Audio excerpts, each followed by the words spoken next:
A ver, seamos honestos. ¿Cuántas veces hemos visto la adolescencia simplemente como una etapa de caos incomprensible, rebeldía y dolores de cabeza?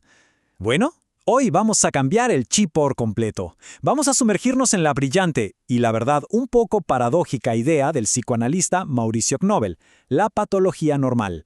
En esta explicación vamos a desmenuzar exactamente a qué se refiere con el síndrome de la adolescencia normal y por qué, literalmente, ese caos es lo mejor que puede pasar. Para arrancar, fíjense en esta frase que toma Knobel de las ideas de Anna Freud. Dice, sería anormal que un equilibrio estable estuviera presente durante el proceso adolescente. Piénsenlo un segundo, es fuertísimo. O sea, si vemos a alguien en plena adolescencia que es súper estable, 100% predecible y que vive en una calma zen, eso, irónicamente, sería lo verdaderamente anormal. Así que nuestra primera gran conclusión aquí es que tenemos que dejar de ver esos años turbulentos como si fueran una enfermedad que hay que curar. En realidad, son un puente psicológico absolutamente vital. Y bueno, para cruzar este puente juntos, hoy vamos a revisar nuestro mapa de ruta. Hablaremos de una patología muy normal. Luego entraremos en los 3 duelos fundamentales. Pasaremos por los síntomas, que vamos a dividir en identidad y mente, sociedad y grupo, y cuerpo y emociones. Y finalmente, cerraremos con el camino hacia la madurez. Así que, ¡vamos allá! Sección 1. Una patología muy normal, comprendiendo la paradoja. Entonces, Knobel nos lanza este concepto de la adolescencia como una entidad semipatológica. Suena intenso, ¿verdad? Pero en palabras más simples, significa que es una etapa necesaria, súper saludable, pero que, pues sí, viene empaquetada con inestabilidad, actitudes a la defensiva y unos conflictos internos tremendos. El punto clave aquí es entender que todo este aparente desastre es completamente inherente y normal para su edad.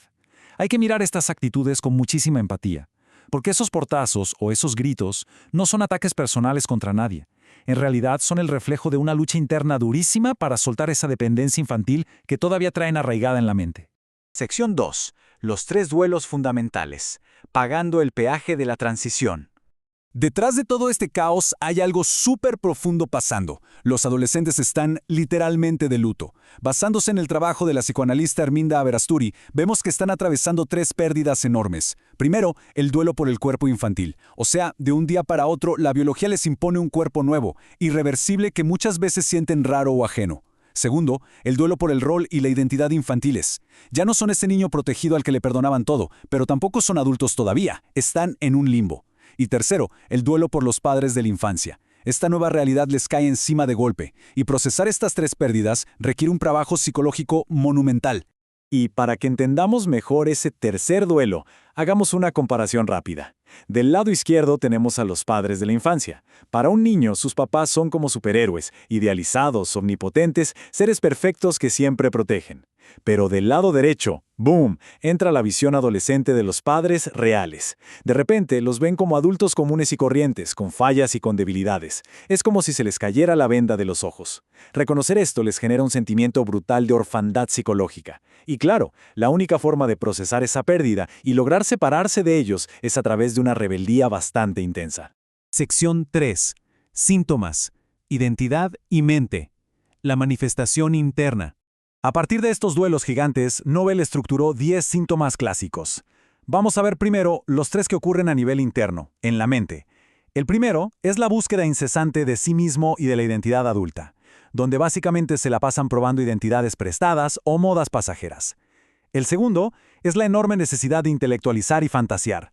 ¿Ha notado cómo a veces los jóvenes se vuelven súper filosóficos o quieren salvar el mundo entero? Bueno, esto es un mecanismo de defensa genial. Como no pueden controlar su cuerpo ni sus emociones, se refugian en su intelecto, porque ahí sí pueden ordenar el universo a su gusto. Y el tercero es la desubicación temporal. Quiero hacer una pausa en este último, porque es fascinante. La desubicación temporal es básicamente vivir el tiempo como si fuera un presente urgente e indiferenciado. Para un adolescente, separar el pasado, el presente y el futuro es complicadísimo. Para ellos todo es ahora mismo. Y uno se preguntará, ¿por qué hacen esto? Pues resulta que aceptar el paso del tiempo significa aceptar que están creciendo. Y en el fondo, eso los acerca a la idea de la adultez y a nivel subconsciente a la muerte. Así que para lidiar con esa angustia gigante, espacializan el tiempo. Viven en una urgencia constante, donde el más mínimo obstáculo hoy se siente literalmente como el fin del mundo. Sección 4. Síntomas. Sociedad y grupo. La manifestación social. Cuando nos asomamos al comportamiento social y lo mapeamos de esta forma, las cosas tienen muchísimo más sentido. Tomemos la tendencia grupal. No es nada más querer ir al cine con los amigos. Su función psicológica subyacente es crear un puente de supervivencia. Como su yo individual está súper frágil, actuar en manada, vestirse igual y hablar igual les da una seguridad tremenda mientras transitan hacia la individuación. Y luego tenemos la reivindicación social. Aquí el adolescente agarra toda esa frustración interna que siente por sus pérdidas y la proyecta hacia afuera, criticando todo lo que hace el mundo adulto. Digamos que es su campo de entrenamiento seguro para ir practicando la independencia. Y fíjense cómo esto se conecta con otro síntoma clásico, las crisis religiosas. Es súper común ver a los jóvenes irse a los extremos. Por un lado pueden caer en un ateísmo anárquico casi destructivo, rechazando cualquier figura idealizada de autoridad para poder lidiar con su inmensa frustración. Y en el otro extremo pueden clavarse en un misticismo fervoroso. ¿Qué pasa aquí? Que esa necesidad de tener padres perfectos y todopoderosos, de los que justo se están separando en casa, la proyectan mágicamente hacia lo divino. Ambos extremos son, en el fondo, intentos por resolver ansiedades metafísicas súper profundas. Sección 5. Síntomas. Cuerpo y emociones. La manifestación física y emocional. Ahora, pasando a este grupo final de síntomas, la cosa se pone mucho más biológica. Por un lado, está la evolución sexual hacia la etapa adulta, que trae consigo niveles altísimos de exploración y, por supuesto, de ansiedad. Y luego están esas famosas fluctuaciones de humor. Ya saben, pasar de la euforia total a la melancolía absoluta en cuestión de minutos, con un montón de contradicciones en el medio. Pero ojo, la clave para entender esto es que el psicoanálisis describe a la personalidad adolescente como esponjosa. No tienen líneas de conducta rígidas todavía, y no deberían tenerlas. Probar constantes contradicciones es literalmente su única forma de asimilar experiencias y modelar su futura identidad adulta.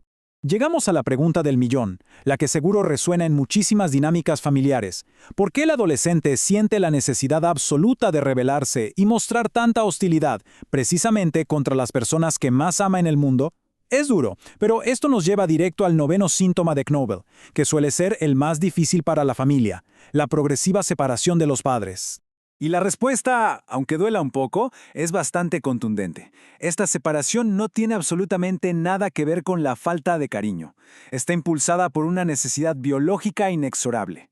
Sí, su biología les exige establecer un yo adulto e independiente. El miedo a quedarse estancados, a mantener una dependencia y seguir siendo el niño pequeño, los fuerza a romper esos vínculos activamente mediante la oposición. O sea, entender que su propia biología los empuja a tomar distancia nos ayuda a decodificar que la rebeldía no es un defecto, sino paradójicamente un mecanismo vital de autoconstrucción. Sección 6. El camino hacia la madurez, aterrizando en terreno firme. Para ir aterrizando estas ideas y concluir la narrativa de este puente de transición, quiero compartirles esta cita de Knobel que resume toda nuestra explicación.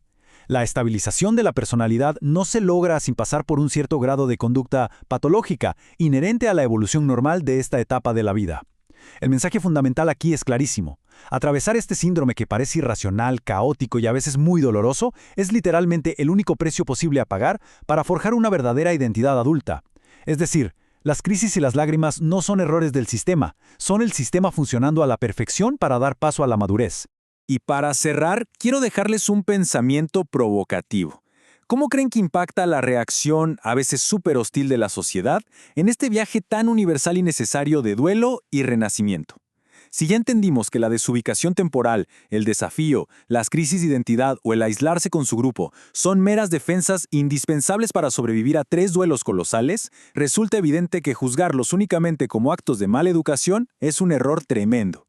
El verdadero reto que nos deja esta perspectiva es aprender a sostener y acompañar esta normalidad turbulenta con muchísima empatía.